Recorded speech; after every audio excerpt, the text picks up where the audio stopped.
This is the SNES. It's a console that's probably older than most people watching this, myself included of course. In fact, this specific console didn't originally belong to me, but my older brother. It came out way back in 1990 for Japan and 91 for the rest of the world, which if you run the numbers makes it a little over 30 years old. This one probably doesn't work anymore, and even if it did, I don't have an old enough TV nor the necessary adapters to display the games anyway. But those games really were something. Chrono Trigger, Link to the Past, Super Mario World, I'm sure you've heard of them. The gameplay of a lot of these classics has aged brilliantly. I mean, if you told me Chrono Trigger was made by an indie studio in 2021, I'd probably believe you. But that isn't the case with all older games. Now, I say all of this because there's a game that came out for the SNES in December of 1992, and its gameplay may well be its single greatest strength.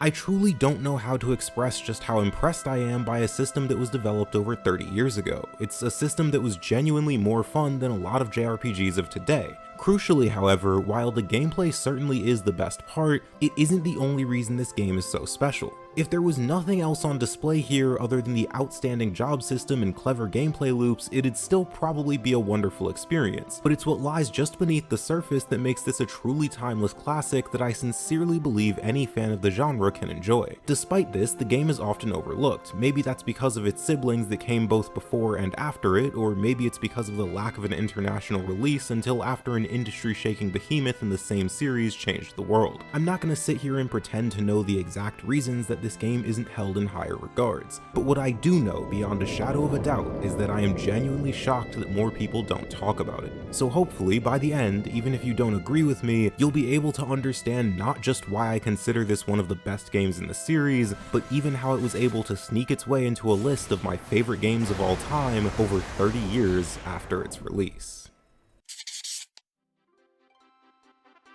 There was a moment in Final Fantasy V when something clicked for me, when I finally understood what this game was trying to do, and it was in that moment that it dawned on me just how remarkable this experience was gonna be. However, let me make one thing clear, this realization was only about one of the three major systems at play here. I'll be explaining all three, but I really do want to start with that first one since I think it's this idea more than anything that makes Final Fantasy V's gameplay so special. It's a system that's since been built upon and reimagined in thousands of games from RPGs to MMOs, and depending on how you define it, even some first-person shooters. It's a system that was first created in Final Fantasy III nearly 35 years ago, and it's a system that would later be adapted and refined in Final Fantasy V. You could even make a strong argument that this is one of the most important and influential systems in JRPGs, as it's still consistently seen in modern games today. I could keep going, but to put it simply, the job system in Final Fantasy V is absolutely phenomenal. So here's how it works. Every main character in your party is given access to these classes that grant them new abilities, stats, and just generally alter their role in battle.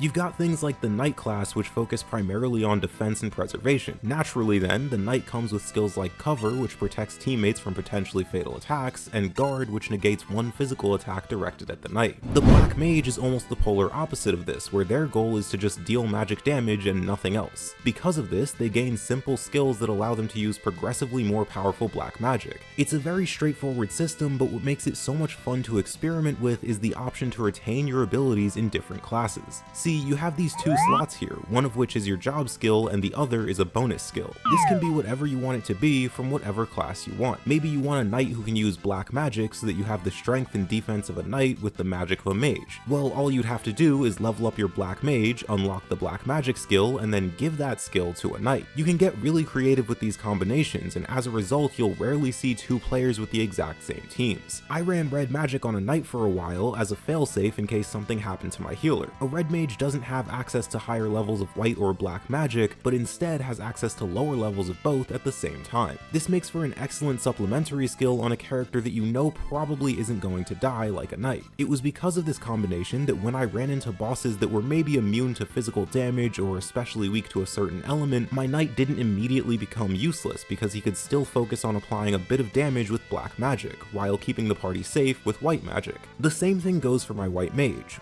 What does a healer do when there's nobody to heal? Well, if they were a summoner in a past life, they could just summon while everyone's healthy. And see, that's one of the major reasons I love this system so much. Think about it, if you design your abilities in a certain way, you'll never have downtime where your characters don't know what to do. They'll always have a role in battle. Maybe that role is healing, maybe it's buffing your party or debuffing enemies, or maybe it's just pure damage. But the ability to combine different jobs together like this creates a system where the player is limited only by their willingness to experiment and their ability to creatively design their own solutions to whatever problems the party may face. However, this isn't the true potential of the job system. There's something that the game shows you at the very beginning that means nothing at the time, but completely reinvents how I viewed the job system by the end. So when you get your first job, you go from a freelancer, a class with no skills, no stat bonuses, practically nothing, to an invincible knight in shining armor, or a black or white mage capable of bending the elements to their will, or a guy with no shirt. I'd imagine at this point most players will jump at the opportunity to try out these shiny new classes. They come with cool weapons, skills, and abilities. I joke about the monk, but it is one of the best examples of this. The freelancer has nothing, and generally they'll only be able to deal around 30 damage per hit. The monk, on the other hand, has an AoE that deals 100 damage to every enemy on the battlefield. The upgrade is very clear and obvious, so it's hard not to be excited about these new job classes. This excitement and feeling of wonder continues to build throughout the game with each new class that you obtain, from ninjas that can use the throw ability to deal tremendous amounts of damage to summoners capable of bringing out colossal beasts that wash away the entire field. Through all of these upgrades and new outfits, the memory of the humble freelancer that you began this journey with may slowly fade away. That is until you realize a piece of information that totally changed the game for me. Let's rewind a bit. Right there. Do you see it? This is one of 3 things that changed the freelancer from a humble starting class to the best job in the entire game. This is a second ability slot. Every job in the game comes with one bonus slot that you can use to add an ability from another job. Remember the whole knight with red magic thing from earlier? This is great and all, but it can be a bit limiting, as sometimes the stat bonuses of a job or the skills that they can learn are incredible, but maybe you don't like the weapons or the ability that you're stuck with when using that job. This is what makes the freelancer stand out. They can use any 2 abilities in the entire game. As long as you've unlocked them, you can use them. If you want a character with dual wield from the ninja class and rapid fire from the ranger, allowing you to make 8 attacks in one single move, you can do that. Neither of those classes are capable of using that combo individually since they just don't have enough slots, but the freelancer can. Or maybe you want to use the knight's HP up ability to create a near unkillable character, but you also want them to have the ability to deal large amounts of damage. Well, then you could use Zenage from the samurai class, and now you've got a character with 5,000 HP and a skill that does nearly as much damage to every member of the opposition. There are hundreds of extremely powerful ability combos that you can use like this, and they're all only possible thanks to the brilliant decision to make that starting class capable of using multiple skills. This is still just 1/3 of what makes the freelancer special though. Having a bunch of powerful abilities is neat, but none of that matters next to the massive stat bonuses that other classes give you. It's why you can't just switch right back to freelancer after getting some good abilities. However, this is accounted for as well. The second reason this is the best class in the game is thanks to the ability to inherit stat modifiers from mastered classes. When using the Knight class, the character will gain a large stat modifier to their strength and stamina. Basically, they'll deal more damage and have more health. If you were to master this class, meaning raise it to the highest level, your freelancer will automatically adopt these stats. Crucially, however, the freelancer does not adopt negative stats. The Knight has a modifier that lowers your overall magic, but the freelancer doesn't like that, so it's tossed to the side in favor of the strength and stamina bonuses. You can probably start to see why this class is so powerful. If you play your cards right and master the right classes, you can gain the defense of a knight, the speed of a ninja, and the strength of a berserker, all without the downsides of any of them. Now, as if that wasn't enough, there's one final thing that sets the freelancer apart and truly cements its place as the best class in the game. The freelancer is able to use any weapon or armor piece. Greatswords, bows, katanas, heavy armor, light armor, robes, anything. This makes the freelancer's place at the top so definitive because it grants the player total control over what kind of class the freelancer will be. If I want my freelancer to be a tank, they have access to the best tank gear in the game. On the opposite end of the spectrum, if I want them to be a pure DPS unit, they've still got access to the best gear for that role. The freelancer is a class with endless customization and better stats than any class in the game, and while it's given to you at the start, you don't unlock its true potential until you're nearing the end of your journey. And I think there's something really special about that. You see, the lore behind the job classes is that they give you the abilities of the heroes of the past. So there was some crazy powerful summoner in the past whose power you inherit when you use the summoner job. What I love so much about this is that it implies the most powerful forms of your heroes are their default forms. Their true forms, if you will. It's funny, when I started the game, I couldn't wait to get out of the boring freelancer class and move on to the cool stuff like samurai or mystic knight. But by the end of the game, that same class with the exact same armor and design almost looked different, more special in a way. I think that's because of this idea that these same heroes, after going through what they had to endure to get this far, had become stronger, despite being the same people deep down. It's like the whole Undertale thing, where they go, despite everything, it's still you. After everything, this is still just Ferris, and I think that's why they almost look and feel different despite being exactly the same. Or maybe it's because they can hit for like 8,000 damage now, I don't know. Alright, now I have left out a bit of information. While the Freelancer is the best class in the game, it's actually tied with a second class. The Mime is a class that you unlock in an endgame dungeon that does everything the Freelancer does, just with far fewer weapons and a third ability slot instead of 2. The Mime is effectively just a mage Freelancer, which is why I didn't spend too much time on it. The job system is so brilliant because it allows the player near total control of what their party looks like in the end. The satisfaction of working for the entire game to gradually build and mold these characters into the exact role you want them to play is extremely gratifying and something I'm excited to experience again in other games inspired by this system. The creativity and freedom that this system provides completely changes this gameplay from something that might have otherwise been a bit simple, boring, and linear to an almost Dungeons & Dragons-esque system where each playthrough can be different if you're willing to make it so. It's this level of expression along with how the game both rewards and encourages creativity in building your character and party that allow the job system of Final Fantasy V to elevate this gameplay to an experience that was decades ahead of its time.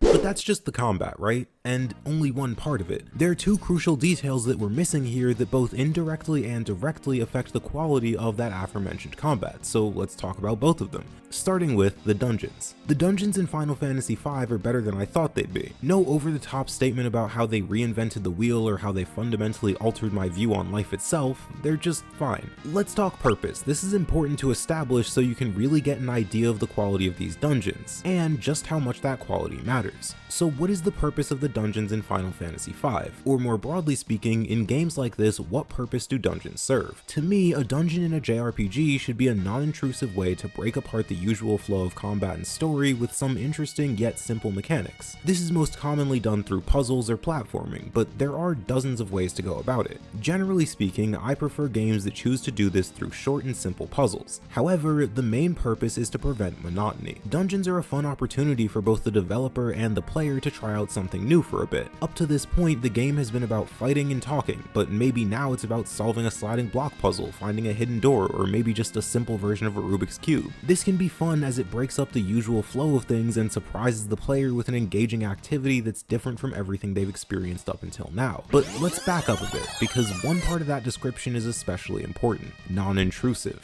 This is an aspect that really needs to be taken into consideration, as if it's not, these delightful dungeon distractions quickly become devious, detrimental dungeon disturbances. It all comes down to pacing. If I'm playing a game about saving the world from a nightmarish fiend who's dead set on raising the earth itself until it's nothing but a smoldering pile of ash and rubble, and he's gonna do it in 10 minutes if we don't stop him, getting interrupted by a 30-minute puzzle can really kill that pacing. The puzzles and distractions presented to you in a dungeon must remain just that, minor distractions. Remember, this isn't a game about solving puzzles, it's a game about fighting bosses and saving the world. So to recap, dungeons should act as a short break from normal content that mix things up a bit while not getting in the way of the real star of the show by overstaying their welcome. It's for this very reason that I actually really enjoyed the dungeons of Final Fantasy V. I do have my minor problems with them that I will go over, but as we discuss a few examples, you'll quickly see how these dungeons fit perfectly into my idea of what a dungeon should be. More than anything though is the fact that some of these dungeons are actually pretty fun. Let's start with my favorite dungeon of the game,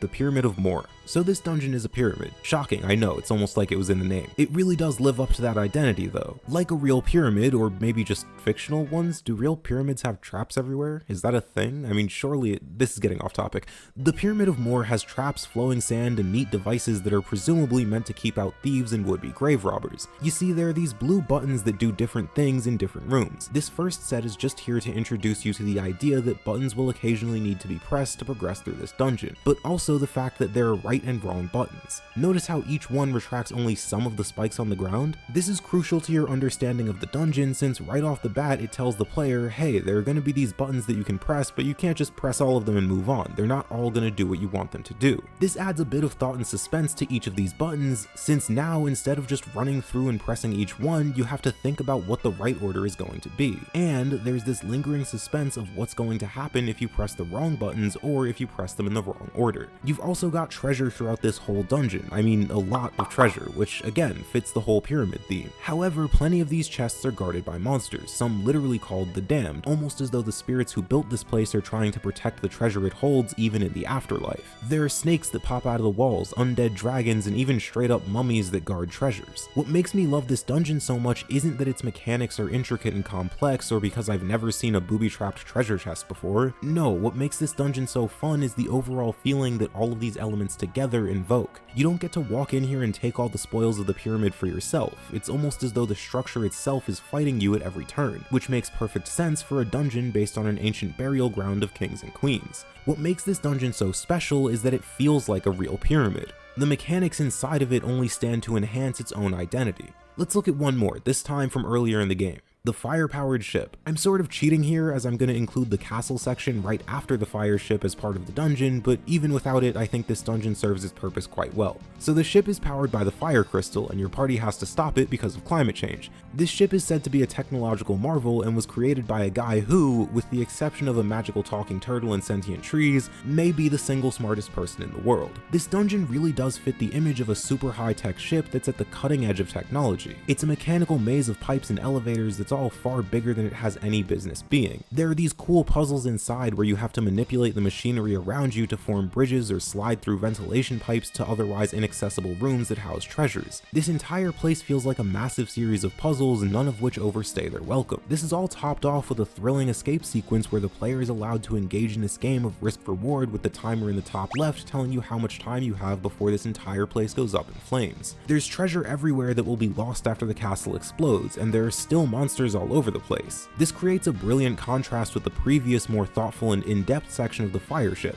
Before, it was all about looking at the dungeon holistically and solving puzzles to get your treasure and progress, while now it's a frantic scramble to get as much as you can grab and sprint to the exit before the whole place explodes. Not all the dungeons are great, however. There are two large problems that are mostly alleviated with some changes from the HD remaster. First, there are random encounters, which, while not too intrusive, can get a little exhausting when you're trying to solve puzzles that require a fair bit of running around. The second problem, however, really highlights just how tedious the random encounters can get. See, a lot of the dungeons in this game will punish the player for making the wrong choice by sending them down a pit to a separate room. This happens far more than it should, and in so many dungeons. The reason this is a problem to me is because it's really hard to see this as anything but a waste of time. I understand that there must be some bad options if you don't want a dungeon that's just a straight line, but perhaps those bad options could be a particularly challenging enemy encounter or an environmental hazard that drains some of your health. I will admit I'm not totally sure how I'd fix this, and it's not a massive end of the world problem. It's just running back and forth like this can be a little tiring. And like I said, the HD remaster pretty much fixes this. With the ability to turn off encounters, these runbacks become relatively quick and unobtrusive. With all of that said, I was still pleasantly surprised with the dungeons in this game. Plenty of them brought something interesting and fun to the table that was engaging enough to keep my attention while not being so intrusive that it hurt the pacing. But what waits for you at the end of the dungeon is where this game's combat is able to shine brightest: the bosses.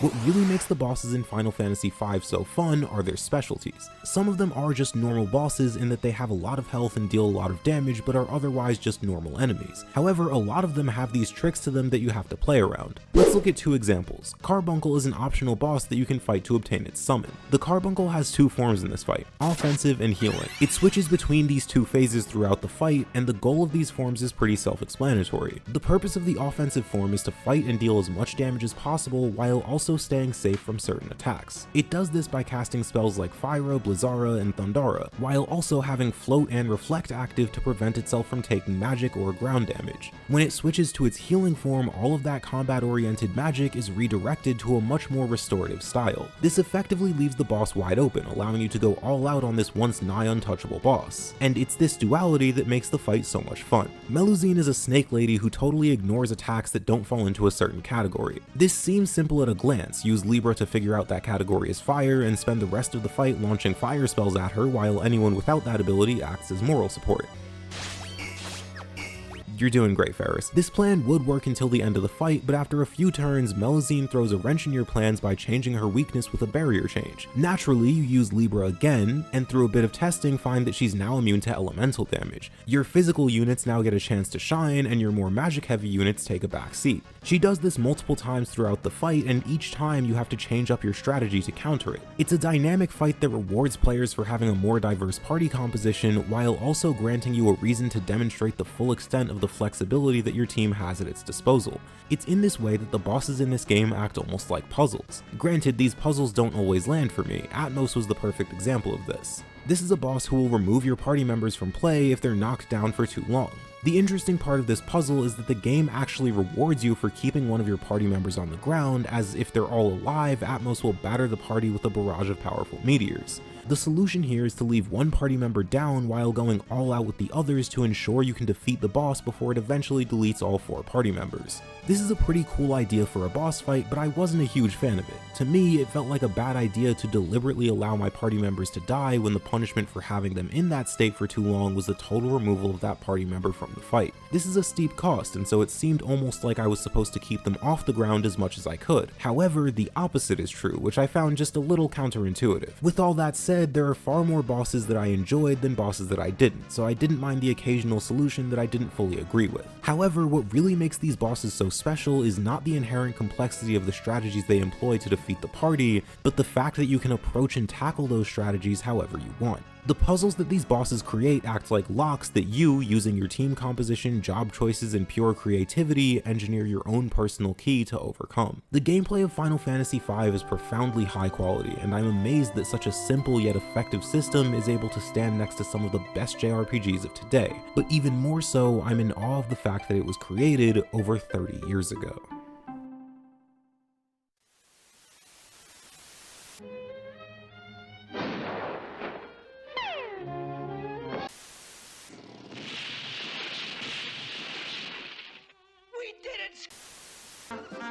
Hey, Judy! Let's blast out! We'll be late.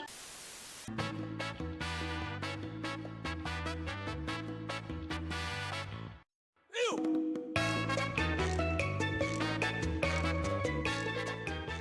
Final Fantasy V has a very distinct and clear character. It's got this identity as a goofy game that's able to brilliantly dance between more serious, poignant moments while also allowing for the main antagonists to disguise themselves as a splinter in a character's foot. Fundamentally, this is a game about 4 heroes saving the world. It isn't a new story that reinvents the wheel, but it's less about the story being told and far more about how they choose to tell it. You know that one friend that's able to tell even the most mundane stories in the most fantastical and over-the-top ways? The guy who everybody turns to when it's time to share the story of what happened last Friday? That's Final Fantasy V. You've heard this story before, but you're still gonna sit there and listen because every time they tell it, it's not just a retelling of that same night, but an exciting adventure through this whimsical series of events that's somehow able to make you smile every time you hear it. Alright, so if you haven't played the game yet and anything I just described seems interesting or fun, you should probably pause, scroll down, hit this button, and go play the game yourself. That second step is especially important. From here on out, I'll be talking about the story, characters, and themes, but to do that, naturally, I'm going to have to talk about things that happen at the end of the game, twists that happen in the middle, and everything else in between. In short, this is a spoiler warning for the entire game. If you don't want to get spoiled, go play the game yourself. It's great. If you've already played it or don't care about the spoilers, then let's march forward beyond the point of no return.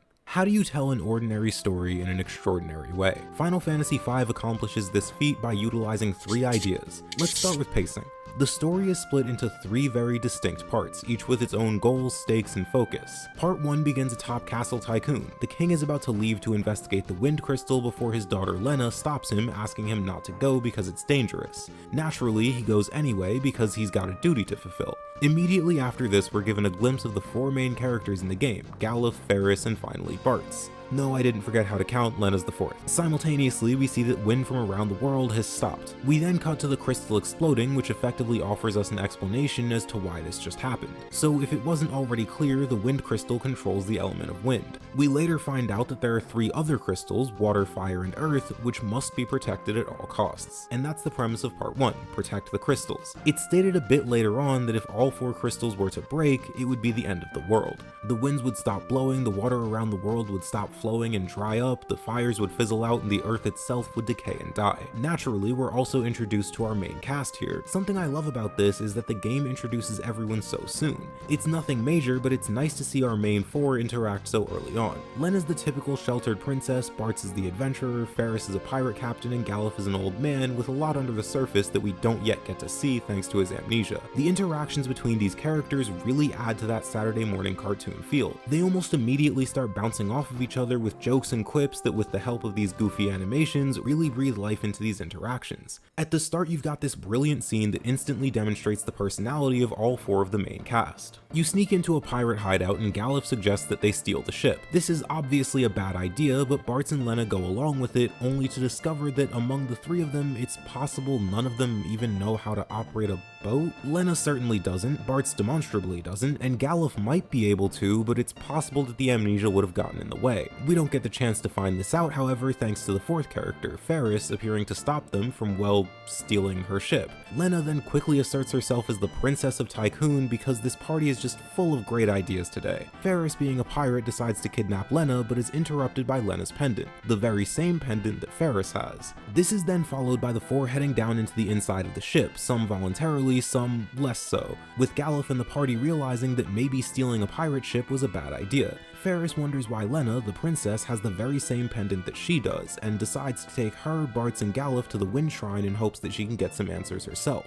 This scene does a wonderful job of introducing and characterizing our main cast. Bartz is a fun-loving adventurer who's willing to go along with crazy ideas and has enough blind confidence to try to sail a ship with no prior experience. Galuf is a crazy old man who, even with amnesia, is willing to steal a pirate ship from pirates in their own base. Lena is ignorant enough to not realize why revealing your identity as royalty to a group of pirates is a terrible idea, but trusting enough to believe that they'll help regardless. And finally, Ferris is a no-nonsense pirate captain who commands her crew with authority. However, she's also unsure about her past and her family and wishes to know more. We get all of this information in just one short scene, and we get it all in such an entertaining way. Remember the whole thing about it's not the story but how you tell it? Anyway, the game does something else that's pretty neat here. This first arc of the story is almost split up into separate individual mini-arcs. See, each crystal and its subsequent destruction acts as its own individual story, and not only are these stories all actively contributing to the main plot, but the stakes also rise with each one.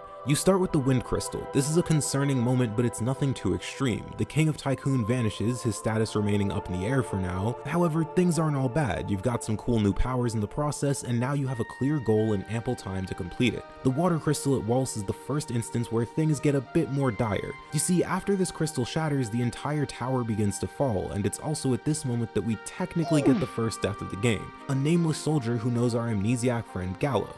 This minor death is then followed by Sildra returning to save the party, but also dying in the process. Things only get worse with the Fire Crystal, where an entire castle explodes and yet another death happens with someone trying to stop the crystal from shattering. This one is a fair bit more intense than the last one though.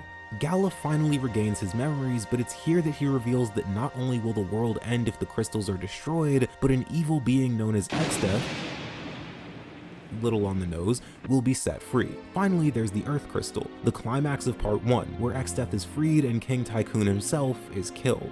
This is what I mean when I say the stakes gradually raise with each crystal, but this also lends itself to some wonderful pacing. I played this game totally blind, and I distinctly remember the feeling of each crystal shattering one after the next. I was so convinced we'd be able to stop them, but every time we were just a moment too late. It made me want to keep going, to keep trying, and as the stakes grew higher and the sand gradually fell to the bottom of the hourglass, there was this sinking feeling that we might not succeed. This led to a genuine excitement to continue the story to see what would happen next. How would our heroes find a way to stop this? Would they find a way to stop this? The answer of course is no, but I think that unpredictability really added so much excitement and draw to the story. Final Final Fantasy V is overflowing with personality from the moment you start the game, but what I love the most about Part 2 is its ability to balance that lighthearted personality with some events that are notably darker than those in Part 1. Part 2 overall is far more serious, but it never loses that colorful, cartoonish feel. Sure, Part 1 was about the end of the world, but there was almost this naive hope that surely our heroes would be able to stop it somehow. It became more and more apparent that they wouldn't be able to as time went on, but that hope and almost excitement was still there the whole time. Part 2, however, immediately demonstrates the fact that our party really is in over their heads here. So at the end of Part 1, Galuf and his granddaughter Krill leave this world to go back to their own and chase down and defeat Exdeath once and for all. Ferris and Lena, devastated about the loss of their father at the hands of Exdeath, decide they want to help. Naturally, Bartz agrees and they make a plan to head to Galuf's world. There's just one small problem.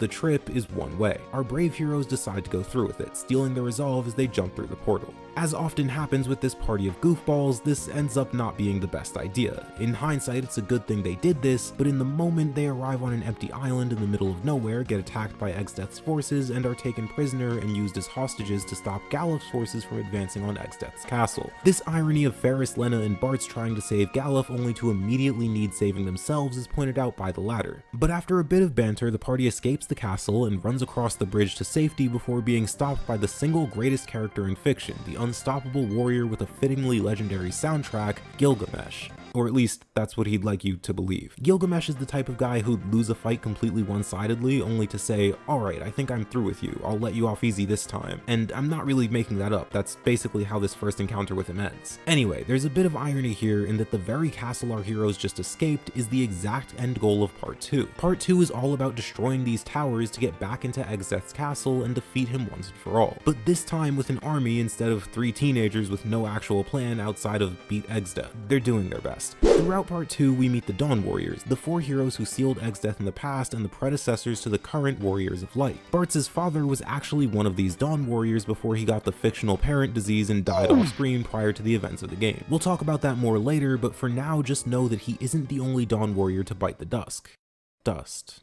Bite the dust. Whatever. Remember how the deaths in Part 1 felt more and more significant as each crystal shattered? First a nameless soldier, then a guy you don't really know who actually has a name and a bit of a personality, then the father of 2 of the protagonists? Well, Part 2 doesn't really slow down with that. In fact, it actually uses the same pattern as Part 1, but actually picks up right where we left off. The first major death in Part 2 is Zezat, one of the 4 Dawn Warriors. This is a character who has a connection with Galuf, but he's also a character that you actually get to meet and interact with a bit before his death. Nowhere near enough to make this painful for you, but certainly enough to make an impact, the largest one so far for me personally. This is where one of the game's major themes, sacrifice, really starts to show. After the party destroys the barrier around the castle, they seek the advice of a sage named Guido in search of a way to defeat Exdeath. The turtle sage reveals that Exdeath was once a tree that became so angry it got out of the ground and vowed to destroy the world. Okay, that's not exactly true, but it's basically what happened. Exdeath's home is the Forest of Moor, and we're told that by going there we might find a way to defeat him. Finding out that the main antagonist in the game is effectively a sentient tree was befuddling to say the least. In fact, I distinctly remember ending my recording shortly after this cutscene just to reread what the talking turtle sage just told me.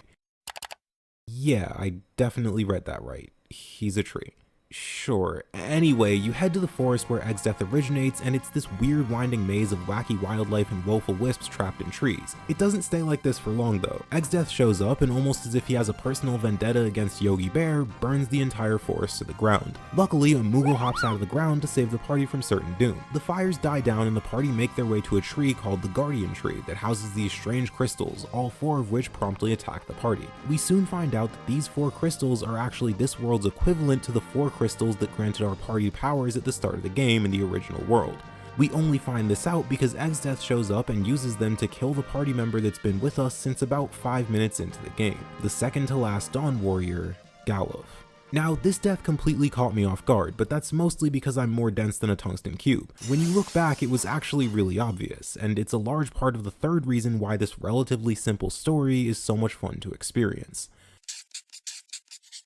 So before you ever go to Galuf's world, before you even know it exists, you find this tome in a great library. It's impossible to read, however, since half of the pages are missing. The scholars around it note that it's extremely old and there may be something important inside of it. Initially, I thought this meant I had to search the world for missing pages, or maybe just find the other half somewhere, but that wasn't quite right. About a dozen hours later in Galuf's world, you find another book. This book too is missing half of its pages, and Bartz even comments on how he's seen a similar book elsewhere. The scholars around it note that it's extremely old and that there may be something important inside. These books, not so subtly, hint at one of the biggest plot points in the game, but there's a way to notice this plot point before you even see the books. Let me show you something. This is the world map for Bartz's world. Looks strange? I thought it did when I first saw it. It almost looks too small and empty. I mean, sure, the game is from the early 90s, so a smaller map is to be expected, but this is small even by those standards. This feeling only grew when I reached the final landmark of part 1 and thought, wait, that's really it? That's the whole map?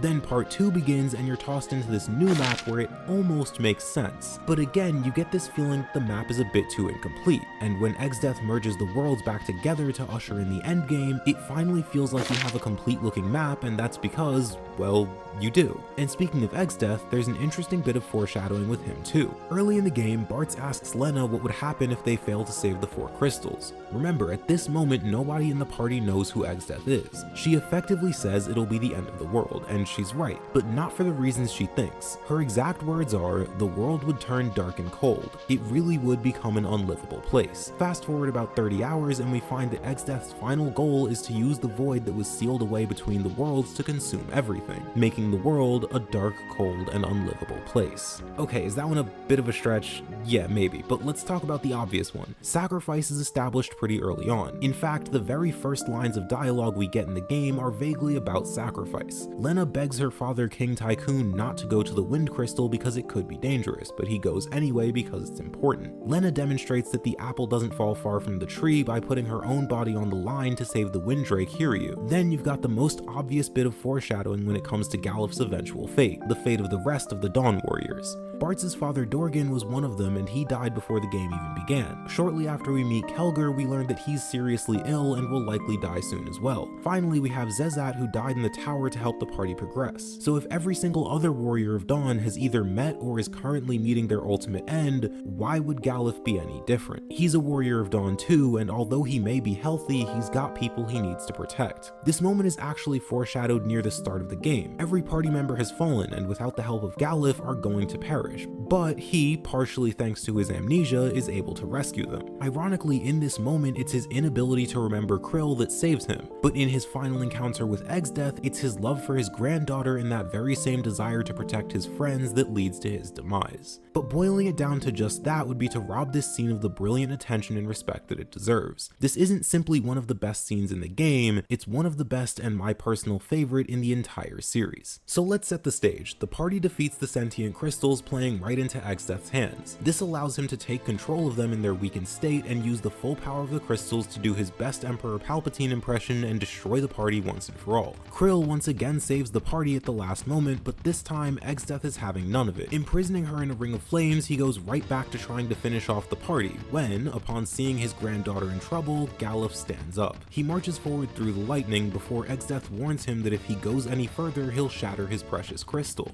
Galuf simply says okay and keeps walking. The crystal shatters, Exdeath is stunned at his resolve and can do nothing but watch as Galuf tosses Krill from the ring of flames, absorbing it into himself before turning to Exdeath almost as if to say that he's no longer capable of losing this fight. The battle begins and you're immediately overwhelmed by the sheer power of Exdeath, but it doesn't matter. Galuf isn't going to lose. He can't. There's just too much at stake. His health drops to 0, but he doesn't fall. He just keeps going. Exdeath is baffled by this. He can't understand how Galuf is doing this. He unleashes his most powerful attacks from Flare to Holy to even Meteor, and it just doesn't work. Exdeath claims that this is pointless and that Galuf can't beat him. All the hatred in the world isn't enough to beat him. To which Galuf retorts, this isn't hatred. He's not doing this to destroy what's in front of him, he's doing it to protect what's behind him. And it works. One-on-one, Galuf actually beats Exdeath. You could argue this fight was a tie, but Exdeath fought to kill the party and Galuf fought to save them. By that logic, Exdeath failed and Galuf won. Exhausted from the fight, the old Dawn Warrior lies down on his back with the party doing everything they can to save him. They even try the classic Phoenix Down and Kiraga years before people were asking why it didn't work on other characters in the series. Nothing works, of course. Galuf's been dead for a while now. The group's desperation to save him is palpable, but there's no item, no magic that can bring him back from this point. But that's okay. He did what he was supposed to do. He, as a Warrior of Dawn, allowed the Warriors of Light to go forward and finish what he started. So I didn't go over everything that happens in the story, and I intentionally skimmed over a lot because I'd imagine it would be pretty boring if I just spent 30 minutes recounting the events of the game instead of discussing how the story is told while highlighting certain events. With that in mind, we're going to move on to the themes and the overall purpose of the game. If there's any other necessary context, I'll add it when the need arises.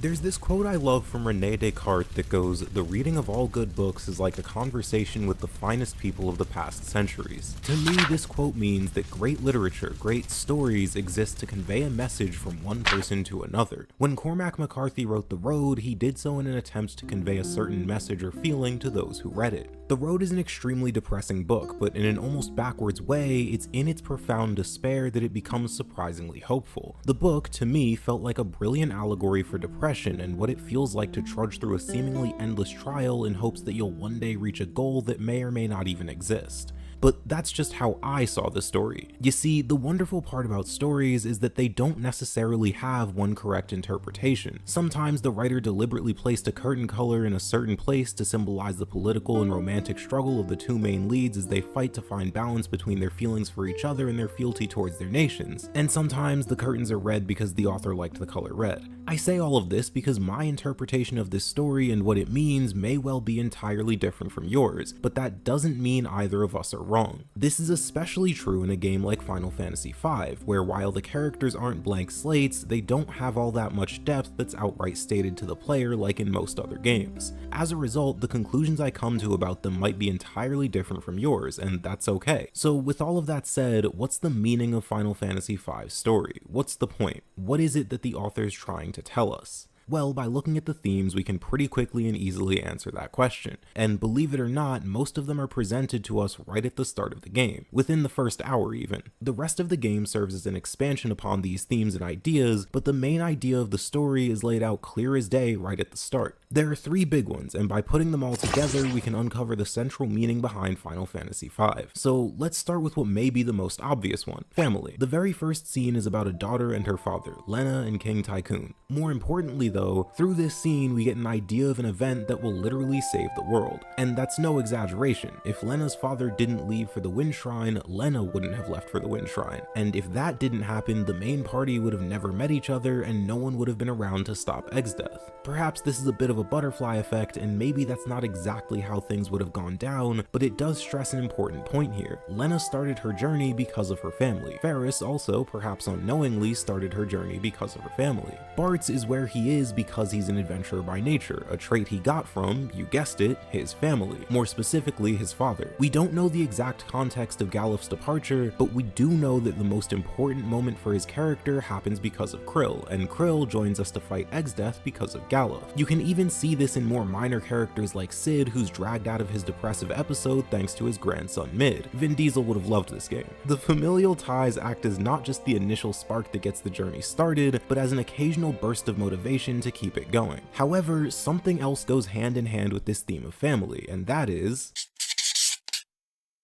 its loss. I want to go through each character because I really like how all of them handle loss and what it says about the wider message in regards to this idea. Let's start with Bart, since he's the only one out of the main cast to technically not lose anyone during the main story. His major losses happen before the game. A lot of what we know about Bart's relationship with loss has to be inferred due to his losses occurring off screen, but the game actually gives us a good idea of how he feels thanks to a few scenes and some background information. So Bart loses his mother first. She caught the main character's mother disease and died off screen screen. We have no idea how Bart's reacted to this outside of presumably being very sad. We do know, however, that following this, Bart's would travel the world with his father Dorgan and acquire a plethora of skills. Dorgan was Bart's hero, but about 3 years prior to the events of the game, he too would die of protagonist parent disease. Bart's would carry on his legacy and cope with his death by traveling the world, just like he used to with his father.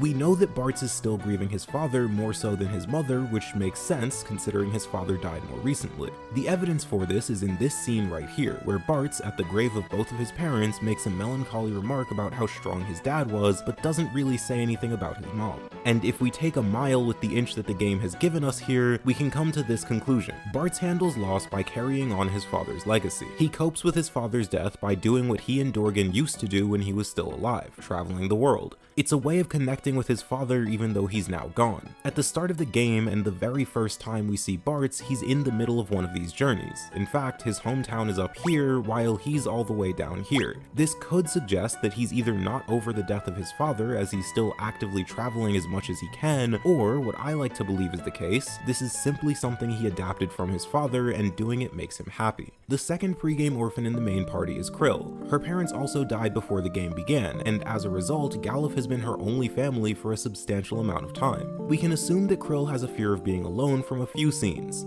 First, there's of course, Galuf's death and her subsequent crash. She claims that she's not capable of doing this without Galuf. She can't go on now because she's alone again. Krill even recklessly goes to Bart's world after her grandfather to help him, kinda like Lena did with her dad. Wow, it's almost like there's some parallel. Of course, Krill wants to protect Galuf because, well, he's her grandfather, but he's also her last close companion, the last family that she has. If she loses Galuf, as she says at the end of the game, she'll be all alone. So how does she cope with this? Well, I think the answer is pretty clear. She finds a new family. I love this idea of found family, and I do kind of wish it was expanded upon a bit more, but we do see glimpses of this in scenes with her and Bart's acting almost like siblings getting into trouble together. Krill, thanks to her total lack of a traditional family related by blood, acts as an example of someone who created their own family out of people that cared for them. And I really like that idea. Alright, let's talk about the sisters. There are some really cool direct parallels we can draw between these two and how they handle loss. We'll start with Lena. Based on the previous two characters, you can probably guess what happened to Lena's mother. On the bright side, her dad is still alive at the start of the game, but his death is actually one of the most interesting since we can infer a lot based on the reactions of the characters around him. Lena spends the whole journey searching for her father, with the hope that eventually they'll be reunited and he'll be okay. They would eventually be reunited, but not for very long. After losing her father, she talks with Ferris and decides that there are still people out there who need help, and that she won't just stand by and watch after what Egg's death did. She moves forward not just to avenge her father, but to ensure that no one else has to die at the hands of Egg's death. You see, Lena's whole thing is helping people. She's extremely selfless, and we can see this when she saves Hiryu by walking through these poisonous bushes to get the dragon grass for him. This resolve is only strengthened with her father's death. In a direct parallel to the first dragon grass event, a second Windrake is hurt and needs dragon grass to survive. It doesn't want to eat the grass because the grass gained sentience and killed the other Windrakes.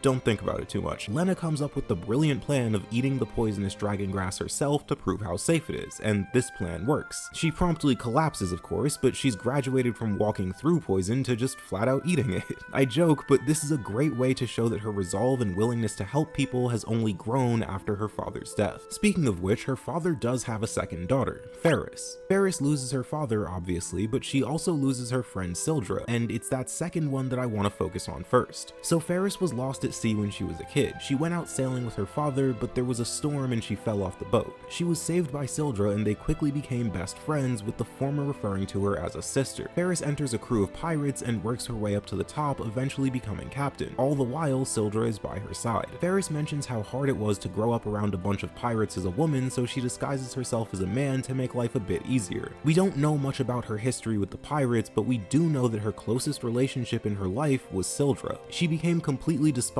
upon losing Sildra for the first time and tried to run out into the ocean the second time. These are fairly reasonable responses from someone who's losing their closest companion, but it's her third reaction, yes, she has to go through this 3 times, that really makes her response to loss so interesting when compared to Lena. After the worlds merge and the endgame begins, Ferris runs into Sildra one final time. She's naturally pretty emotional about this, but her reaction is a bit different from the previous 2 times. Sildra is here to lend her power to the group in the form of a summon, but she's still very much dead. This time though, Ferris simply looks down for a moment, accepting that her friend is truly gone, then raises her head, nods to the group, and moves on. This seems like a bit of a cold reaction at first, especially when you compare it to a nearly identical situation that Lena was in. On top of the Phoenix Tower, Lena also loses an animal companion who she's known since childhood. Hiryu, like Sildra, sacrifices himself to become a summon for the party. Lena's reaction to this is a bit more extreme. She even gets a dramatic flashback and stares off into the distance after losing her friend. But this isn't the only analogous situation of loss between the two sisters. After losing their father, they're both pretty hurt by it, but Ferris is able to gather herself and leave the collapsing room while Lena is too stunned to move. It's only after Ferris snaps her out of it that she's able to leave. Now this too could be because Lena is much closer to the king than Ferris was, which is certainly true. Equally, this could simply be an older sister looking out for her younger sibling, trying to focus and put her feelings to the side for a moment so that she can protect Lena.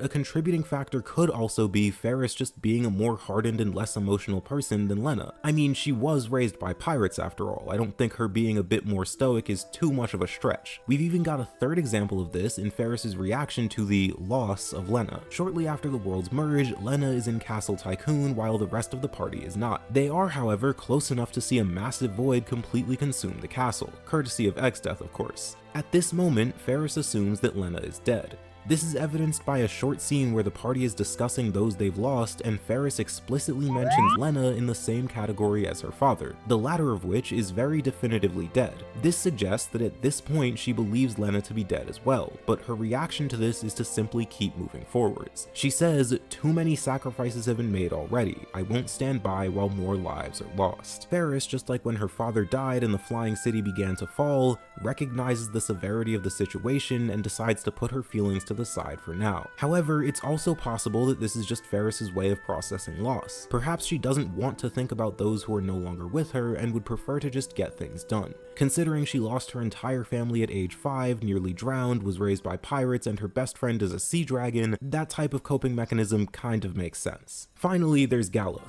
Galuf is the oldest party member, aged somewhere around 60, and he's an excellent example of how death never really gets easy. Galuf is a warrior and a king. He's surely seen his fair share of death well before the game began, but when he loses Zezat, he reacts just like Lena did when she lost her father, or how Ferris did when she lost Sildra, because no matter how many times you've seen it, death never really gets any easier. The big difference with Galuf is that he's done this all before. This is his second time facing Exdeath, and I can't imagine the last time went smoothly either. Surely there were some friends or comrades lost along the way, but Galuf learned the same thing the party does by the end of the journey. You can't let that pain and sorrow stop you. This is just a guess, of course, as we don't have any concrete evidence to support this, but what we do have evidence for is that Galuf knows, perhaps more than anyone alive, just how dangerous Exdeath is. He moves on not because he has a heart of gold and wants to help people, both of which are true, but because he understands what's at stake here. He's seen the damage that Exdeath is able to cause firsthand. He's lost friends to Exdeath firsthand, but he knows how serious this is, and that's why he's able to move forwards in spite of his pain. Final Fantasy V shows us that everyone has their own way of approaching loss, and that it never really gets any easier, but it also shows us that you can use that loss to motivate yourself, and that you can carry the legacy of those who are no longer with you by making who they were a part of who you now are.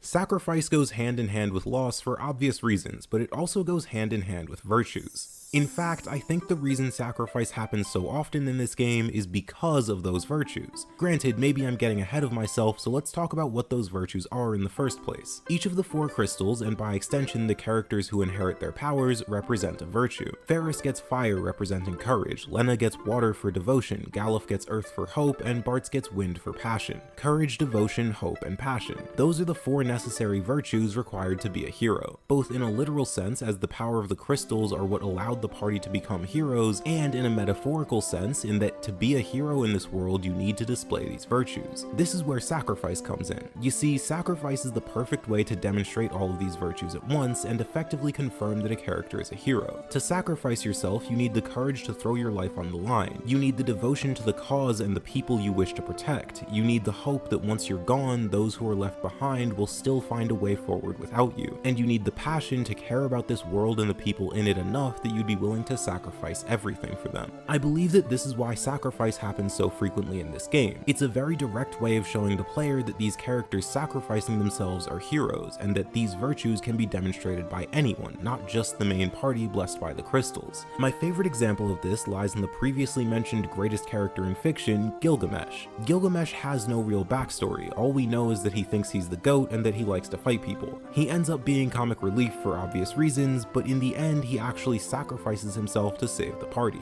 This sacrifice is Gilgamesh's crowning moment where he goes from being a villain to a hero. Not just because he protected the heroes and helped them save the world, but because through his sacrifice he demonstrated the 4 virtues that make a hero. This happens countless times throughout the story, but I like the Gilgamesh example the most since he's the only one who goes from actively antagonizing the main cast and working for Egg's death to becoming a hero through his sacrifice and demonstration of the 4 virtues. These 4 virtues literally make the main character's heroes capable of stopping Egg's death thanks to the powers of the crystals, but it's also these 4 virtues that are needed to become a hero in the first place and protect this world against those who seek to destroy it. Protecting those you care about like your family and friends, displaying good virtues and the will to sacrifice for the greater good can save the world, or perhaps just make the world a bit better for everyone in it. Loss shouldn't hold you back, but should instead propel you forwards with their memory and legacy in tow. Now, is that the most complex message? Certainly not. You won't be ruminating on how thought-provoking this game was weeks and months after you finish it, and this profound message probably isn't going to shock you or bring you to tears. It's just a simple message from a simple story in a simple game. But it's also, much like Final Fantasy V as a whole, a timeless one.